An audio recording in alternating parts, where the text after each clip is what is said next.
Assalamualaikum warahmatullahi wabarakatuh. Selamat pagi.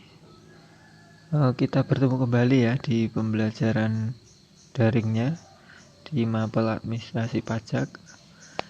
Semoga semua tetap dalam keadaan sehat walafiat, tetap semangat, tetap kompak ya. Dan kita selalu berdoa semoga kondisi ini segera membaik kembali dan kita bisa pembelajaran dengan bertatap muka kembali ya. Amin. Jangan lupa untuk selalu belajar, untuk selalu menjaga semangatnya, untuk selalu menjaga kesehatan ya, tetap mematuhi protokol kesehatan juga. Baiklah, di kali ini kita akan membahas materi ataupun tema yang ketiga, yaitu tentang kewajiban dan hak wajib pajak ya. Jadi kewajiban dan hak wajib pajak ya, mungkin sudah bisa dipahami ya apa itu sebuah atau pengertian dari kewajiban. Kewajiban itu segala sesuatu yang wajib ya, yang wajib ataupun harus dijalankan ataupun dipenuhi oleh wajib pajak terhadap pemerintah ataupun fiskus kalau kita di istilah perbankan kemarin ya. Mohon maaf, di istilah pajak kemarin fiskus ataupun pemerintah. Jadi kita sebagai wajib pajak itu memiliki kewajiban apa-apa yang harus kita penuhi ya, apa yang harus kita lakukan, harus kita jalankan. Sedangkan hak wajib pajak yaitu hak itu segala sesuatu yang menjadi hak kita ataupun kita walaupun memiliki kewajiban juga memiliki hak. Jadi hak itu yang harus ataupun yang bisa kita jalankan. Ketika kita sudah melakukan kewajiban, kita mendapatkan imbal baliknya yaitu berupa hak-hak kita sebagai wajib pajak ya. Mungkin itu. Sekarang kita lanjutkan ke slide berikutnya ya. Di sini bisa kita lihat kewajiban wajib pajak itu kurang lebih ada 7 ya. Jadi akan saya urai satu persatu ya. Yang kewajiban wajib pajak yang pertama yaitu mendaftar ya. Jadi kita sebagai wajib pajak memiliki kewajiban yaitu mendaftar.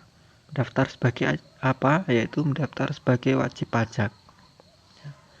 Jadi ketika kita punya pekerjaan ataupun kita memiliki menjual barang atau yang lain sebagainya yang di situ dikenai tarif pajak, berarti kita wajib mendaftar sebagai wajib pajak, sebagai warga negara yang baik. Terus yang kedua adalah kewajiban kita adalah menghitung. Nah, di sini nanti di materi-materi selanjutnya nanti ada ya. Jadi wajib pajak itu bisa menghitung pajaknya sendiri, bisa dihitung oleh pemerintah maupun bisa dihitung oleh pihak ketiga ya. Jadi nanti ada yang kalau di materi nanti ya kita akan bertemu dengan materi tersebut, yaitu ada yang dihitung sendiri ataupun dihitung oleh pemerintah itu sendiri ataupun bisa dilimpahkan atau dihitung oleh pihak ketiga. Yang selanjutnya adalah memotong. Jadi setelah mendaftar, menghitung lalu memotong. Kita ambil contoh penghasilan pajak penghasilan ya, itu nanti ada yang dinamakan pajak penghasilan kena pajak PKP, ada juga yang PTKP penghasilan tidak kena pajak dan lain sebagainya. Nanti itu ada materinya sendiri, ada hitung-hitungannya. Terus selanjutnya adalah memungut, yaitu dari penghasilan tadi kumpulkan ya, ataupun istilahnya adalah memungut itu mengambil atau menyiapkan sebagian penghasilan kita untuk membayar pajak. Terus selanjutnya setor. Nah, ini bisa pajak itu dipotong langsung dari penghasilan, bisa pajak itu kita setorkan secara manual ataupun langsung kepada pemerintah. Terus selanjutnya kewajibannya adalah lapor. Nah, di sini setelah melalui beberapa tahapan tadi, ketika kita sudah membayar pajak, ya berarti kita tinggal melaporkan. Ya, biasanya di kantor KP2KP, ya, kantor pelayanan dan penyuluhan pajak perpajakan. Terus selanjutnya yang terakhir kewajiban kita adalah pembukuan. Jadi sebagai warga negara yang baik, setelah kita membayar pajak, kita bisa merekap, membukukan pajak apa saja mungkin yang telah kita bayarkan. Apa gunanya harus dibukukan? Ya, ini nanti ada hubungannya dengan hak kita. Jadi ketika mungkin di kedepannya terjadi permasalahan ataupun terjadi kekeliruan, yaitu dasarnya bisa kita jadikan bukti ataupun bisa kita jadikan dasar bukti untuk klaim kita, untuk mengajukan keberatan dan lain sebagainya. Dengan adanya bukti-bukti pembukuan ataupun bukti-bukti setoran yang telah kita bayarkan kepada pemerintah. Yaitu kurang lebih kewajiban kita sebagai wajib pajak. Selanjutnya, hak wajib pajak.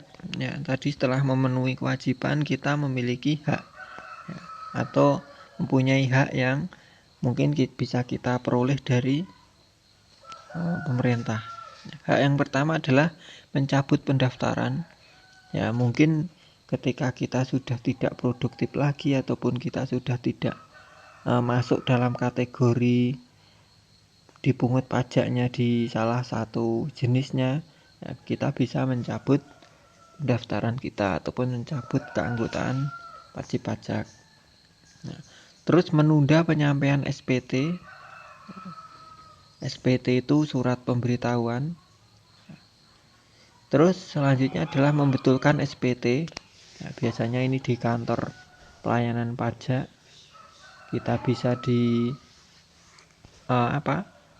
untuk ngecek kembali data-data kita dan lain sebagainya ya. Terus menunda penyetoran. Nah, ini jika terjadi sebuah permasalahan ataupun kekeliruan.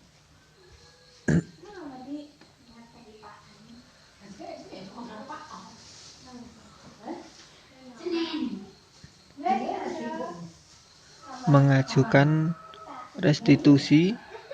Dan terakhir, hak kita adalah pengajuan keberatan dan banding serta peninjauan kembali. Ya, ini berhubungan ketika tadi ya, ada kekeliruan ataupun kesalahan dalam pengurusan pajak, kita bisa mengajukan keberatan dan banding serta peninjauan kembali. Nah, ini ada hubungannya dengan tadi, ketika kita punya pembukuan yang baik ataupun pembuktian yang baik, maka itu bisa dijadikan sebagai dasar landasan kita untuk pengajuan keberatan, banding ataupun peninjauan kembali. Terus selanjutnya ini, hukum pajak menganut paham imperatif. Jadi di hak dan kewajiban tadi berlaku dasar hukumnya. Nah, dasar hukum-hukum yang melandasi itu menganut paham imperatif, yaitu pelaksanaannya tidak dapat ditunda. Ya. Misalnya dalam hal pengajuan keberatan, jadi kalau terjadi kesalahan dan lain sebagainya itu masih proses pengajuan, ya, wajib pajak tetap harus membayar ya, sesuai awalnya membayar sampai pengajuan keberatannya ini disetujui dan terjadi revisi ulang. Ya, jadi kita ambil contoh, kita katakanlah contohnya seharusnya membayar pajaknya itu 10.000 ya. Tetapi pemerintah yang sudah menariknya 15.000. Lah kita mengajukan keberatan ya, dengan disertai bukti-bukti tadi. Nah, dengan hal tersebut sampai dengan pengajuan kita itu disetujui, kita harus tetap membayar 15.000, sebesar 15.000. Nanti kalau sudah disetujui, direvisi, disetujui di 10.000, lah baru kita selanjutnya membayarnya tidak 15.000 tetapi 10.000. Nah, itu contoh yang mudah saja. Nah, terus selanjutnya hak dan kewajiban tadi didasari juga oleh undang-undang tentang perpajakan ya, yang sudah kita lihat kemarin atau kita pelajari di awal-awal, yaitu salah satunya Undang-Undang Dasar 45 pasal 23A ya, pajak bersifat memaksa. Terus Undang-Undang nomor 16 tahun 2000 ini mengatur tentang NPWP dan lain sebagainya. NPWP itu nomor pokok wajib pajak ya. Nanti ini juga ada materinya tersendiri. Terus Undang-Undang nomor 17 tahun 2000 ya, ini berkaitan dengan pajak penghasilan. Nanti ada yang namanya PKP, pajak penghasilan kena pajak, dan ada juga PTKP, termasuk nanti WP-nya itu punya tanggungan atau tidak ya, nanti ada hitung-hitungannya semua ya. Kita kupas dulu secara garis besarnya saja ya. Terus Undang-Undang nomor 14 tahun 2002 ya, ini mengatur tentang susunan lembaga pajak, fungsi dan prosedural dalam perpajakan ya. Ini lebih kepada susunan di pemerintahan ya, kalau di Undang-Undang nomor 14 tahun 2002 ya. Ya mungkin itu di materi di pertemuan kali ini ya, cukup singkat ya untuk hak dan kewajiban serta beberapa undang-undang yang melandasi hak dan kewajiban tersebut ya. Pada intinya silahkan untuk dipelajari kembali, dibaca-baca kembali ya, disimak dengan sebaik mungkin ya. Kita tetap kita ibaratkan ya, atau kita asumsikan kita pembelajarannya tetap seperti biasa, tetap bertatap muka dan lain sebagainya. Jadi saya harap ini tidak mengurangi esensi ataupun nilai-nilai dari poin-poin pembelajaran yang kita lakukan ya. Terus untuk pertemuan selanjutnya ya, insya Allah karena sudah tiga materi atau 3 bab, nanti insya Allah akan ada evaluasi ataupun bentuk soal ataupun yang lain sebagainya ya. Nanti ditunggu saja, nanti ada pemberitahuan lebih lanjut ya. Ya mungkin itu dari saya. Terima kasih atas perhatiannya ya. Mungkin yang selalu saya nantikan, saya harapkan adalah keaktifan kalian semua, kekompakannya, terus bentuk-bentuk diskusinya dan lain sebagainya. Jadi bisa lebih memperdalam materi-materi yang sudah kita pelajari bersama ya. Mungkin itu dari saya akhiri dulu pertemuan kali ini. Terima kasih, kurang lebihnya mohon maaf. Assalamualaikum warahmatullahi wabarakatuh.